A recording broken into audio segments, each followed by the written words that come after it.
recibido de ti es por gracia, por favor, inmerecido. Tu palabra dice, Señor, que por cuanto todos pecaron, todos fueron destituidos de tu gloria.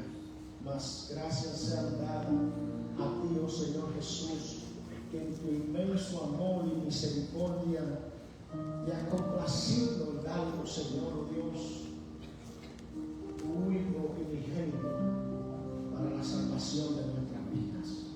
Y gracias sea Jesús. Hoy todos, Señor Padre, tenemos un lugar.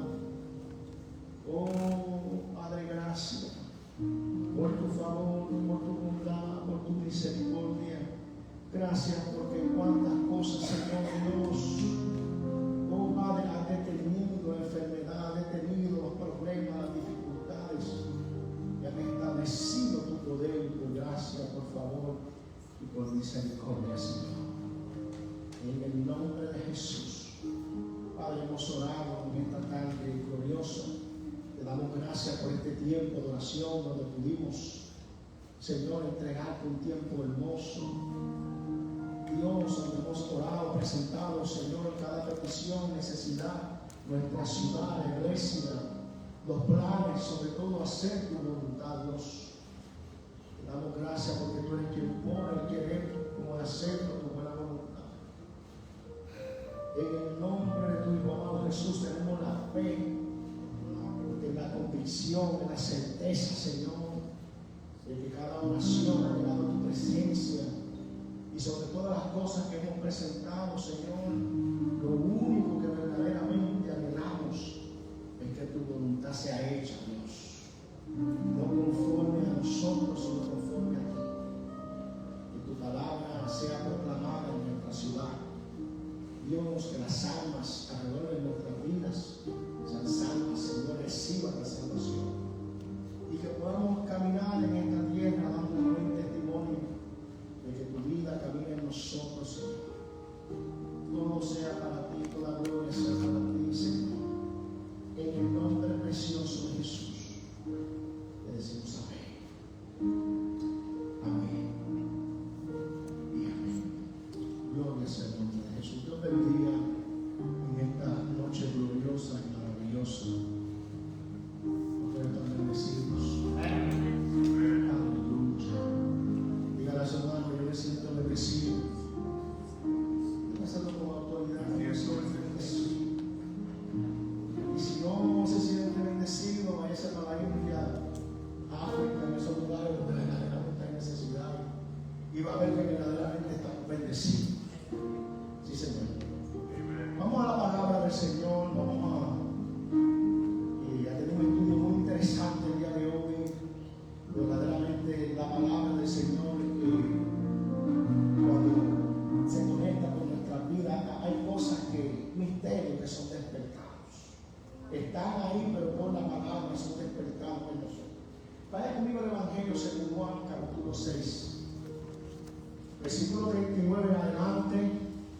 Un estudio un poco extenso, pero vamos a ver conforme al tiempo, tal vez vamos a la mitad hoy, a la mitad próxima noches, conforme a como el Espíritu Santo nos dirige en este tiempo y el anhelo de nuestro corazón. Porque yo siempre creo que Dios está dispuesto.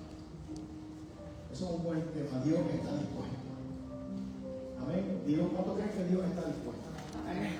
Yo siempre creo que Dios está dispuesto. Hay tantas lecturas bíblicas que nos enseñan la disposición y manifiestan la disposición de Dios.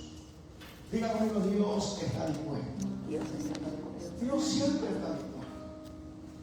Verdaderamente creo que Dios siempre está dispuesto, pero todo a veces se mueve conforme al anhelo de nuestro corazón. ¿Por qué yo digo eso? Porque en una ocasión Jesús hacía milagros, sanaba enfermos, pero de repente los milagros se detuvieron. Y yo sé que Jesús quería seguir sanando enfermos, pero cuando Jesús ministró el corazón del pueblo que estaba en aquel lugar, se dio cuenta que había incredulidad, y cuando hay incredulidad en el corazón, Dios se detiene, porque la incredulidad detiene la disposición de Dios. Es increíble. La incredulidad detiene Porque la incredulidad es en realidad una raíz y que a Dios no le agrada, algo malo, detiene el mover de Dios. La Biblia dice que sin fe es imposible agradarle a Dios. Cuando hay incredulidad es porque hay falta de fe, y cuando hay falta de fe son raíces de tantas cosas. Pero increíble, no tiene nada que ver con el conocimiento espiritual, porque cuánta gente sin conocimiento bíblico, la Biblia, recibieron milagros sin conocimiento, pero tenían fe, sabían, con que sea tal vez una pequeña fe, habían escuchado que había un hombre llamado Jesús, amén, y sabían que este hombre hacía milagros, este hombre hacía obras, y eso era lo suficiente para ellos. Y Jesús no andaba mirando su conocimiento espiritual, andaba mirando la disposición de recibir. Por eso Juan y Pedro miran a aquel hombre que estaba en la puerta y le dijeron, míranos, para ellos ver si el hombre verdaderamente había una necesidad en su corazón. Alabado sea el nombre de Jesús. Así se mueve Dios. La Biblia dice que en una ocasión Jesús estaba predicando a las multitudes, donde alimentó a las multitudes, 5,000 hombres, sin contar mujeres y niños. Pero ¿cuántos días no andaban ellos? Jesús no estaba predicando la palabra. Imagínense, llevaba días predicando la palabra, pero ¿por qué Jesús lo hacía durante días?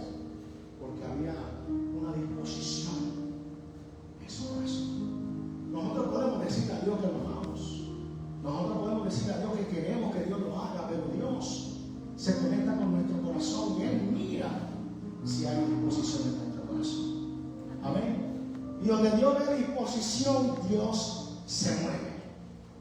Amén. Por eso es que cuando le pedimos a Dios algo, pidamos a Dios primero desde el profundo de nuestro corazón.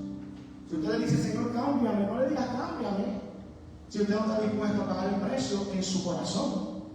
Si tú quieres que el Señor haga un milagro, no le digas, Señor, haga el milagro. No le digas, Señor, trae salvación. Si no hay disposición primeramente en nuestro corazón. ¿Está conmigo en el Evangelio según Juan capítulo 6, versículo 39? Amén. ¿Todos lo tienen?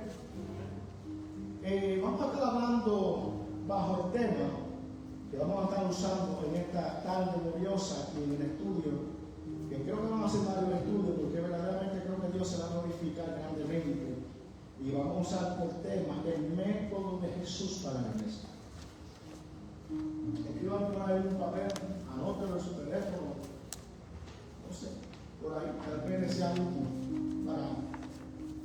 Hay varias cosas que pude entender y que he visto en la palabra a través de la palabra que estuvimos predicando el domingo aquí en la iglesia, donde el Señor, ¿verdad?, a través de esa carilla nos decía, solo a ver, no es con tu fuerza, es con mi espíritu. Hay una profundidad gloriosa en eso.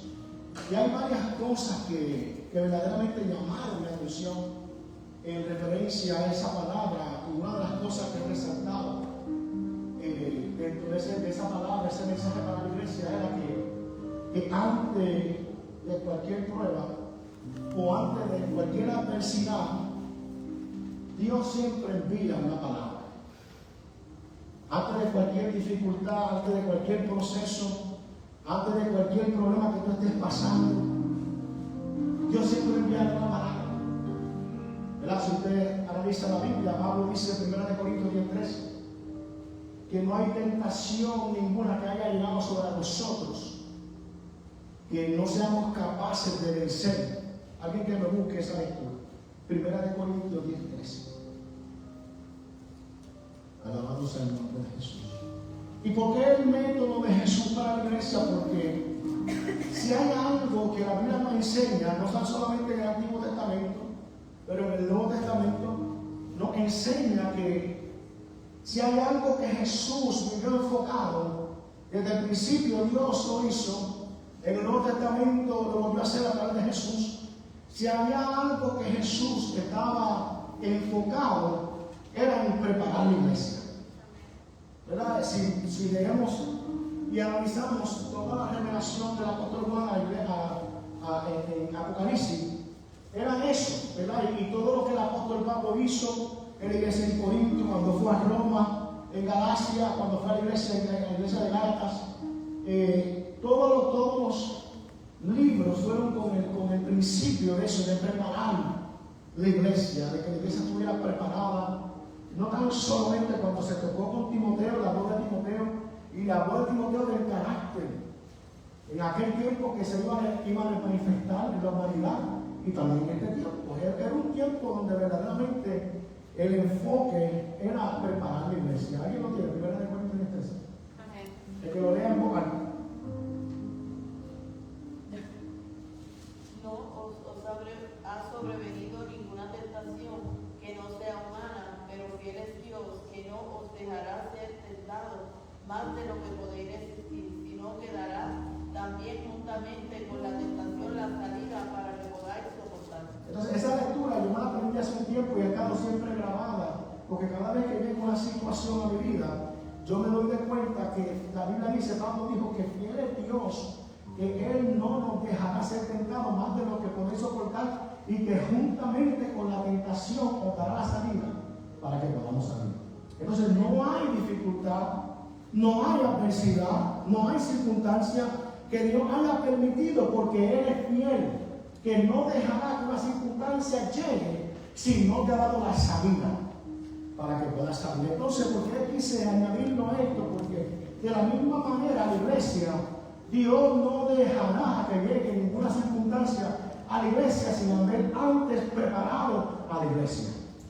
La iglesia de Dios está preparada conforme a la palabra, o debe de estar preparada conforme a la palabra, porque cuando la iglesia está preparada, la iglesia está por encima. Diga conmigo, la iglesia está por arriba.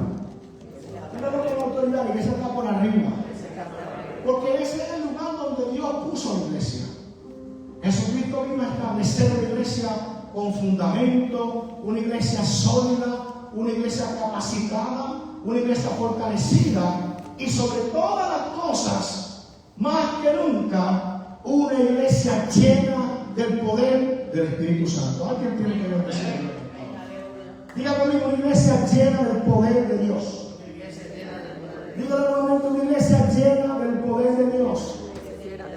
Porque antes de que llegaran las dificultades a la iglesia, Dios empoderó a la iglesia. Hello. Lo voy a decir de nuevo. Antes de que llegaran las dificultades a la iglesia, Dios preparó, capacitó y empoderó a la iglesia. Dios estableció un patrón para que la iglesia pudiera sustentarse, la iglesia podía, sobre todas las cosas, estar por encima de todas las cosas. Pero ahora, hay principios, ya conmigo, hay principios que necesitan estar activos. Porque Dios no solamente le dio el Espíritu Santo a la iglesia. Él no solamente le dio el Espíritu, Él no le dijo a los apóstoles, ustedes tienen la autoridad. Antes del Señor darle autoridad a los discípulos, el Señor los capacitó, los formó, y cuando los envió, ustedes saben que antes de ser enviados, le dijo, quédense en pie para que sean llenos del poder del Espíritu Santo. Y cuando ellos recibieron esa encomienda, le dijo, y recibiréis poder. Diga conmigo, poder. Le dijo, recibiréis poder cuando haya venido el Espíritu Santo. Pero es interesante porque ante todas estas cosas hubo un tiempo de preparación. Diga conmigo, hubo un tiempo de preparación. Dios no le pudo dar, imagínese usted, si Pedro sin el Espíritu fue capaz de cortarle la oreja a un centurión, imagínate si Pedro hubiera sido, Dios quiero la potestad y la fuerza que recibió después. No estaba preparado. Dios, él no había recibido la llenura del Espíritu, porque si él hubiera recibido la llenura del Espíritu, él nunca le hubiera cortado la oreja. Es que Jesús tuvo que primero, tuvo que domarlo primero, tuvo que moldear su carácter, ¿verdad? ¿Y quién era o cuál era el método? ¿Cuál era el método? Analicemos, vamos a meter profundo en esto. Analicemos cuál fue el método de Jesús. Mira su hermano, ¿cuál fue el método de Jesús? ¿Cuál fue el método de Jesús? El método de Jesús, dile el método de Jesús, dile el método de Jesús fue la palabra. Dile, fue la palabra. Oiga, el método de Jesús fue la palabra. Pero la palabra es Jesús. Dígale, fue la palabra, pero la palabra es Jesús. Dígale, es que Jesús es el verbo hecho carne. Alabado sea el nombre de Jesús. En el Antiguo Testamento, el método, ¿quién fue? Fue Jesús con la palabra. Y en el Nuevo Testamento fue Jesús. Siempre fue Jesús. En el Antiguo Testamento, la Biblia dice, por Él fueron creadas todas las cosas, y sin Él nada de lo que fue creado no fue creado. En Él estaba la vida. Alabado sea el nombre de Jesús. Y cuando el Señor se manifestó sobre las aguas y dijo, sea luz, fue Jesús que se estaba manifestando. Porque la Biblia dice en el Nuevo Testamento que Él es la luz que alumbra la vida de todo ser humano. Alabado sea el nombre de Jesús. Por eso es que hoy hablamos bajo el tema el método de Jesús para la iglesia. Entonces, una iglesia que aplica el principio y los propósitos y los métodos de Jesús, el principio y los métodos de Jesús, es una iglesia que camina con propósito. Diga conmigo, una iglesia que camina con propósito. Diga, yo soy una iglesia que camina con propósito. Porque usted no camina en la vida si no tiene un propósito. Ahora que nosotros estamos en Cristo, no estamos en Cristo en la tierra para vivir al azar. Estamos aquí por un propósito. Porque si no hubiera propósito de nosotros, no hubiéramos estado aquí. Alabado sea el nombre de Jesús. Usted tiene que mirarse al espejo. Y cuando usted se ve en el espejo y decirse, tú estás aquí por un propósito. Alabado sea el nombre de Jesús. Tú no estás aquí para caminar al azar. Como dice uno cuando ve un perrito por ahí, mira un perrito rialengo. Usted no es un cristiano rialengo. Usted es un cristiano con propósito. Diga conmigo, con propósito. Yo soy un creyente con propósito. Yo no sé cuál sea ese propósito. Por más grande o pequeño que tú lo veas, sigue siendo un propósito. Alabado sea el nombre de Jesús. Usted no está aquí, no, porque yo soy. Usted está aquí por un propósito. Usted está aquí por un propósito. Dios le agrada algo de su vida. Y lo tiene en esta tierra. Y cuando Satanás trató de destruirlo, no ha podido destruirlo porque se ha dado cuenta de que hay un propósito. Hay un propósito. Ha venido. Porque la Biblia no dice que Él no vendría, pero que la Biblia dice que el Espíritu de Jehová levantará bandera. Porque hay un propósito. Por eso dice, no dejará ser tentado más de lo que podáis ser tentados. Él también te dará la salida para que podáis soportar. Porque hay un propósito. Diga conmigo, hay un propósito. Amén. No fue suerte, no fue casualidad, hay un propósito. Y si está aquí todavía en el 2026, ahora es importante que usted sepa que usted está aquí por un propósito. Es necesario que usted sepa.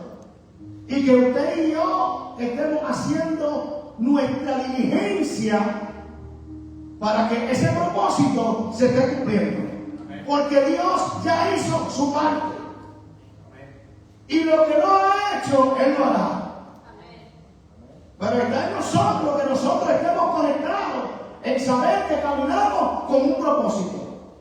La gente que ha dejado de caminar es porque se ha olvidado que tiene un propósito. Porque si hay algo que el enemigo hace en nuestras vidas día a día, es trabajar fuerte para que tú te olvides de tu propósito.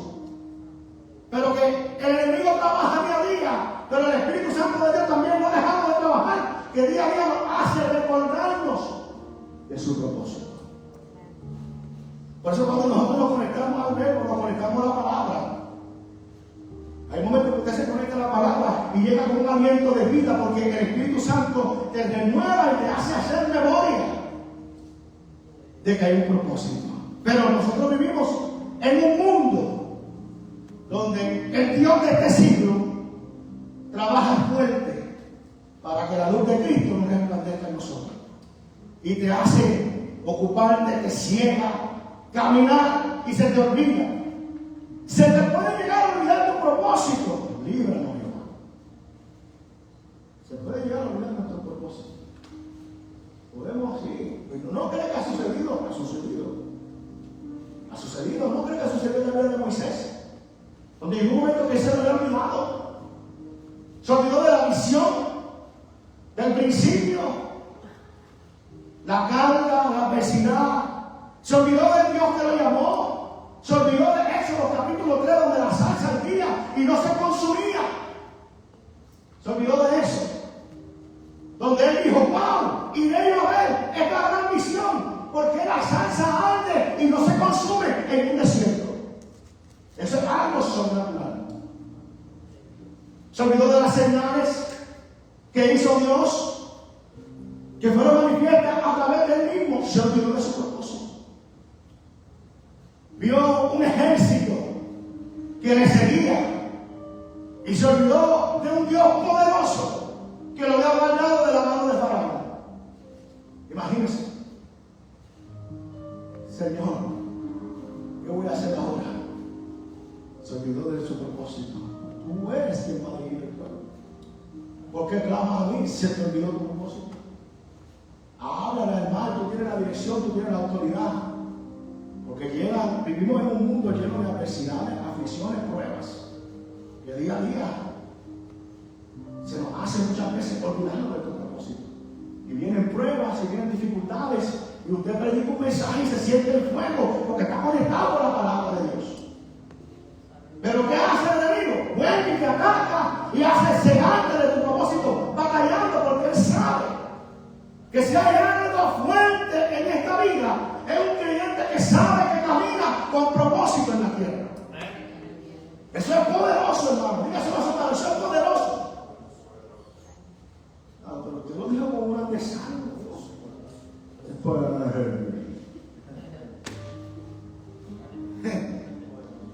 No, hermano. Claro que eso es poderoso.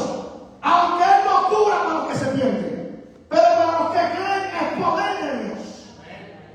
Un creyente que camina, que sabe que camina con propósito, que no permite que las palabras negativas, ni las dificultades, ni las acciones de nadie, porque sabe dónde está su identidad, sabe quién le habló, sabe quién lo rescató, sabe las veces que Dios ha salvado su vida, sabe las veces que Dios lo ha levantado, sabe las veces que Dios lo ha guardado, sabe las veces, y dice: yo tengo que estar aquí por un propósito divino.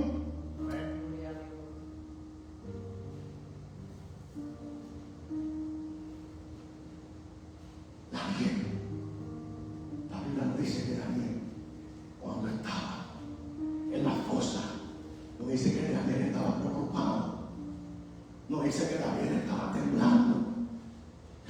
Daniel sabía, y yo me imagino el león que Daniel estaba. No dice que Daniel lloraba de miedo, no dice la Biblia que Daniel temblaba, porque aunque el león estaba en la fosa, Daniel sabía que yo tengo un propósito que no se ha cumplido. Es imposible que este león me meta mano a mí, porque yo sé que Dios me habló y hay cosas que no se han cumplido. Este león va a tener que esperar 4 días, a otro se va a tener que comer. Ay, Dios mío, Señor. Hay que verdaderamente tener un entendimiento claro. Ay. Yo lo veo a veces en Discovery Channel y digo: ay, Señor, tan grandes esos leones, o se levantan así con las manos. Ay, Dios. Alabado sea el nombre de Jesús. Hay que tener un entendimiento claro para cuando llegue el momento de la Dios. Porque antes de Daniel estar en la fosa, Daniel había sido preparado. Daniel no hubiera llegado a estar en la fosa si Dios primero no lo hubiera preparado. Daniel estaba preparado para estar en el lugar donde Dios había permitido que lo pusiera. Por eso Daniel se mantenía conectado con el cielo. Usted no va a ser puesto en una posición que Dios ya no está preparado para estar en ella. Pero cuando Dios te ponga en una posición, asume tu posición. Mira a tu hermano y dile, asume tu posición. Asume tu posición. Cumple tu propósito. Y porque hay gente que Dios la pone y yo que yo no me atrevo. Este no es tiempo para tú estar con que no. Porque toda la vida que tú has vivido y toda tu trayectoria ha sido un tiempo de preparación. Dios no te va a poner en un lugar de fracaso, sino que ha dado la victoria para que salgas victorioso. Alabado sea el nombre de Jesús. Porque si tú no te hubieras capacitado para hacerlo, Dios hubiera puesto a otro que Él estuviera dispuesto a capacitar. Dios no es Dios de poner a la gente en vergüenza. Hello. Porque Dios dijo en su palabra, y mi pueblo jamás será avergonzado. Ahora, Dios es un Dios que le gusta retar a sus hijos. ¿Cuántos creen que Dios le gusta retar? Y Dios nos va a poner en posiciones que muchas veces nosotros vamos a hacer. Yo soy el que toco. A Dios le gusta retarnos. Maná. Nos va a poner en posiciones a veces que nosotros vamos a decir nada y no. Y no hay otro que vaya. Imagínense, hermano. Moisés dijo, ven acá, ¿por qué tú no usas? Este hombre habla mejor que yo. Úsalo a él. Yo a veces las palabras se me enredan y yo no sé hablar bien. Alabado sea el nombre de Jesús. Pero muchas veces nos ponen en posición y nos va a retar. Pero es en eso donde Él se glorifica. Porque cuando tú estés parado donde Dios te pone y tú logras hacer lo que tú haces, cuando terminas de hacerlo, entonces tú dices, verdaderamente fue Dios quien me puso aquí. Verdaderamente fue Él que lo hizo. Porque de lo contrario, Dios se busca a otro. Alabado sea el nombre de Jesús. Entonces Jesús viene con el principio, ¿verdad? El único principio de fundamental va a levantar a la iglesia, donde primera vez la iglesia va a ser manifiesta en diferentes lugares. Se busca 12 para que su iglesia sea proclamada y la iglesia se levante y la iglesia sean fortalecidas y la iglesia. Y hay algo interesante que el Señor ministra en mi vida sobre la iglesia, ¿verdad? Los apóstoles, ¿verdad? Y bendigo a Dios por la revelación que da a través de su espíritu. Pero qué interesante que Jesús, fíjate, mire hermano, qué cosa más grande, que Jesús escoge 12 discípulos, ¿verdad? Cada uno tiene su problema, incluyendo a Judas. Cada uno tiene su problema, cada uno tiene una adversidad. En ellos, ¿verdad? En lo que preparó, como dijo Jesús, todo lo que me diste, ninguno se perdió, solo mi bendición, para que se cumplan las escrituras. Pero qué interesante que Jesús comisiona a los apóstoles. Eran discípulos, ahora Él los comisiona, ¿verdad? Comisionar es empoderar, es preparar, es fundamental y luego enviar. Eso es lo que es una comisión. Por eso la gran comisión es ir y hacer discípulos a todas las naciones. Pero hoy día muchas veces ese gran fundamento muchas veces se va. Esa gran comisión, la gente entiende la vida de los apóstoles y quiere manifestar la vida de los apóstoles, pero no quiere manifestar su vida como un discípulo. Alabado sea el nombre de Jesús. Entonces, es interesante porque Jesús dice, me voy a buscar este grupito, lo comisiona, los envía, ¿verdad? Ellos no entendieron al principio, pero cuando fueron llenos del poder del Espíritu Santo, cada uno entendió su propósito. Cada uno fue revestido de poder, pero el poder no solamente era para vencer, aunque sí ellos vencieron obstáculos, pero al fin la vida de cada discípulo que luego fue apóstol pereció. Fueron vidas que fueron mártires, murieron, porque el propósito nunca fue que no murieran. Aunque, y es interesante porque cuando los apóstoles comenzaron a levantar las iglesias, fue cuando los apóstoles fueron más perseguidos, porque había una persecución, siempre ha habido una persecución, pero el plan de Jesús nunca fue que Pedro no muriera, ¿verdad? Porque a veces nosotros confundimos. Jesús dijo: si alguno quiere venir en pos de mí, tome su cruz y sígame. De lo contrario, nadie puede ser mi discípulo si no está dispuesto a negarse. Y a veces nosotros estamos batallando con eso, que entendemos, creemos que somos discípulos hasta que llegan las adversidades, hasta que llegan las pruebas, la persecución. Y lo primero que hacemos es que queremos soltar la cruz. Una de las afirmaciones más grandes no nos gusta.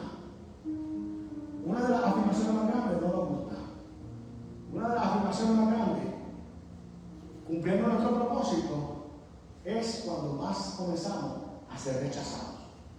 Mientras más cercanos estemos a la verdad, más vituperados y perseguidos vamos a estar. Y a nosotros no nos gusta ser perseguidos, porque nosotros tendemos a decir que Dios no está con nosotros cuando somos perseguidos, cuando estamos pasando por pruebas. Pero es interesante porque los apóstoles, cada uno que fueron perseguidos, fueron apedrados, sí, ¿verdad? Detuvieron a Pedro, detuvieron a Pablo, y Pablo escribió más libros que ningún otro. Detuvieron a cada uno. A Isaías lo detuvieron. Detuvieron a Felipe. Detuvieron a cada uno de los apóstoles. Todos perecieron. Pero lo que no pereció nunca fue el propósito y el hacer la voluntad de Dios. Porque gracias a eso, hoy todavía nosotros seguimos predicando un evangelio de poder y de autoridad. Porque fíjate que cuando ellos comenzaron a perseguir a los apóstoles, ellos no estaban queriendo detenerlos a ellos. Ellos querían detener la manifestación que ellos estaban haciendo. Pero la manifestación de ellos no solamente estaba, el enfoque era en lo que Pedro hacía, pero lo que Pedro hacía, ahí era la confusión. Y lo que Pablo hizo, y lo que Juan hizo, y los discípulos hicieron, y cada una de las personas que Dios usó, no lo hicieron por su fuerza. Era imposible detener lo que Dios estaba haciendo, porque lo que Dios estaba haciendo, no lo estaba haciendo a través de Pablo, de Pedro, de Juan, lo estaba haciendo a través del Espíritu Santo de Dios. Por eso cuando ellos crucificaron a Pedro, ellos pensaban que la iglesia iban a morir, pero fue cuando la iglesia más comenzó a levantarse, porque la gente que había dudado en ellos dijeron: ¿cómo es posible que este hombre sea y esté dispuesto a morir crucificado por algo que no cree? Yo quiero eso. Cuando ellos vieron la aflicción de ellos, cuando ellos vieron a Esteban ser apedrados y no negar su fe en Jesús, fue cuando la iglesia más empoderada fue. Porque la gente, cuando los romanos comenzaron a ver que Jesucristo era apedrado y su exclamó y gritó amor por la humanidad, muchos se sorprendieron. La gente quería: yo quiero eso que ese hombre quiere, que está dispuesto a dar su vida por lo que él creyó. Y ahí fue cuando la iglesia fue establecida. Mataron a la vacía, pero que seguía, porque todo lo que ellos habían recibido, ellos no se quedaron con eso. Ellos lo habían predicado a la nación, ellos lo habían predicado al mundo. Y mientras ellos estaban persiguiendo a Pedro, la iglesia se seguía formando. Entonces, ¿por qué traigo a colación todo esto? Porque antes de la persecución, Jesús los tuvo que preparar. La iglesia estaba preparada. La iglesia estaba preparada para soportar toda la persecución. Y después de que la iglesia fue preparada, fue llena del poder del Espíritu Santo de Dios. Amén. A tal manera que Dios cumplió su propósito y hasta el sol de hoy el Evangelio sigue siendo predicado. Ahora, vamos a leer la lectura del Evangelio según Juan y lo vamos a dejar ahí hasta el próximo martes, la segunda parte de este estudio. Vamos a leer lo que dice la lectura, para que oremos esta lectura y a ver lo que el Señor nos da el próximo martes en esta enseñanza. Dice, y esta es la voluntad del Padre, el que me envió, que todo lo que me diere no pierda yo nada, sino que lo resucite en el día postrero. Si yo dejara eso ahí, con eso es suficiente. Ya usted tiene que haber entendido todo lo que nosotros hemos hablado y hemos discutido en casi una hora. Oiga bien, lo voy a leer de nuevo, para ver si usted me da un amén, entendiendo en el Espíritu lo que el Señor nos dice en esta lectura. Y esta es la voluntad del Padre, el que me envió, que todo lo que me diere no pierda yo nada, sino que lo resucite en el día postrero. Y esta es la voluntad del que me ha enviado, que todo aquel que vea al Hijo y cree en Él tenga vida eterna, y yo lo resucitaré en el día postrero. Murmuraban entonces de los judíos, porque había dicho, yo soy el pan que descendió del cielo. Y decían, ¿no es este Jesús el hijo de José, cuyo padre y madre nosotros conocemos? ¿Cómo pues dice este, del cielo he descendido? Jesús respondió y les dijo, no murmuréis entre vosotros. Ninguno puede venir a mí si el Padre que me envió no le trajese. Usted tiene que orar esta lectura, porque cuando yo le estoy hablando a usted de propósito, de que usted es un propósito, usted tiene que entender lo que esta lectura de Jesús nos está diciendo. Usted no estuviera aquí en la iglesia si usted no hubiera sido enviado del Padre para que el Hijo lo hubiera encontrado. Amén. Amén. Porque Jesús lo dijo, porque Jesús dijo, yo soy el camino, la verdad y la vida, nadie va al Padre sino a través de mí. Pero Jesús también dice, nadie viene a mí si no es enviado del Padre. Quiere decir que si usted está aquí es porque usted tiene un propósito de parte de Dios. Amén. Gloria a Dios por eso, amén, que lo creen. Entonces dice, respondiendo y le dijo, no murmuréis de vosotros ninguno puede venir a mí si el Padre, oiga bien, que me envió, no le traje. Cuando la próxima vez que usted se pregunte quién lo trajo a la iglesia, no es su hermano, no, su hermano fue un propósito, pero quien lo trajo fue Dios. Y yo lo resucitaré en el día postrero. Escrito está en los profetas, y serán todos enseñados por Dios. Así que todo aquel que oyó al Padre, aprendió de él, viene a mí. No que alguno haya visto al Padre, sino que aquel que vino de Dios, este ha visto al Padre. De cierto digo que el que cree en mí tiene vida eterna. Yo soy el pan de vida. Vuestros padres comieron maná en el desierto, y murieron. Este es el pan que desciende del cielo, para que el que de él come no muera. Yo soy el pan vivo que desciende del cielo. Si alguno comiere de este pan, vivirá para siempre. Y el pan que yo daré es mi carne, la cual yo daré por la vida del mundo. Entonces los judíos contendían entre sí, diciendo: ¿cómo puede este darnos a comer carne? Y Jesús les dijo: de cierto digo, si no coméis la carne del Hijo del Hombre y bebéis su sangre, no tenéis vida en vosotros. El que come mi carne y bebe mi sangre tiene vida eterna, y yo le resucitaré en el día postrero, porque mi carne es verdadera comida y mi sangre es verdadera bebida.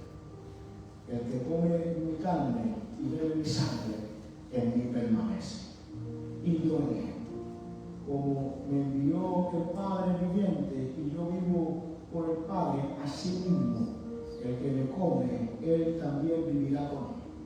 Este es el pan que descendió del cielo, no como vuestros padres comieron el maná y murieron. El que come este pan vivirá eternamente.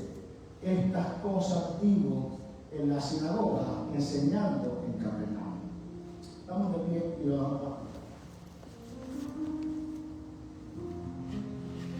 a orar a Dios para que en este estudio y en estos estudios y en todo lo que nosotros hagamos podamos comer nosotros este pan que descendió hacia nosotros, este pan llamado Jesús, este pan más poderoso y glorioso que maná que descendió del cielo. Ahora, cuando dice Jesús que debemos de comer este pan, hablando de esta palabra, porque si hay algo que nos va a sostener en este tiempo, es esta palabra.